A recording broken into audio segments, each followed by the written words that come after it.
On January the 20th at exactly 10 o'clock GMT, ESA's comet-chasing mission Rosetta will wake up from its deep space hibernation before reaching the target it has been cruising towards for a decade, Comet 67P Churyumov-Gerasimenko. In 2011, the spacecraft was put into deep space hibernation for the coldest, most distant leg of the journey. Once it has warmed up its navigation instruments, it will spin down to point its main antenna at Earth, a proof of life for the ground team.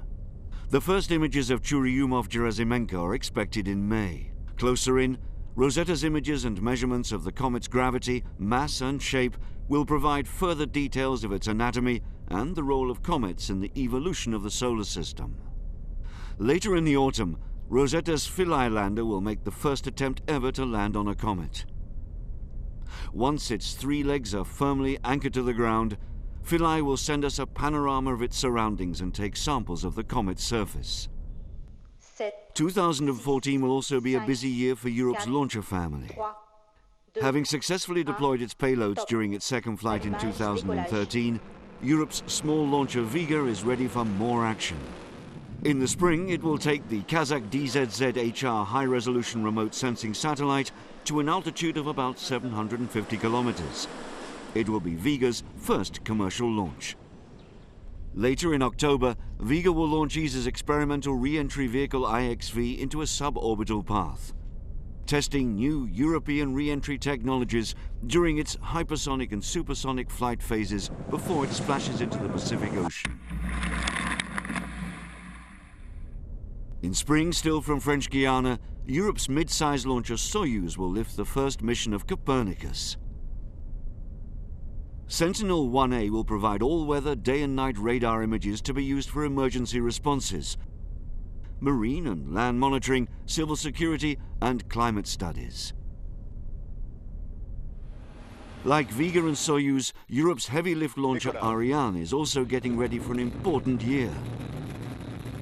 In June, it will carry Georges Lemaitre, Europe's 5th and last automated transfer vehicle up to the ISS.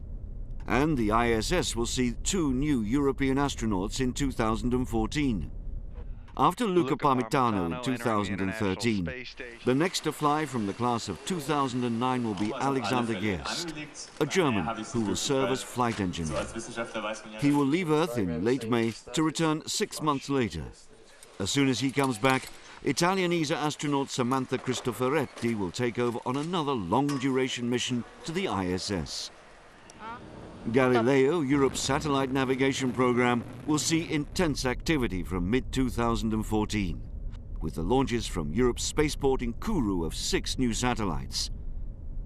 This should allow full demonstration of initial Galileo positioning, navigation, and timing services.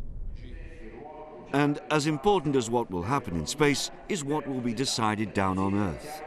ESA's next ministerial meeting in December in Luxembourg must take decisions on the future of Europe's next-generation launcher Ariane 6, on the continued development of Ariane 5ME, the adapted version of Europe's heavy launcher, on the International Space Station and on the future of ESA, including its relations with the European Union. 2014 will also be the year to celebrate 50 years of European efforts in space, a cooperation that gave birth to the European Space Agency.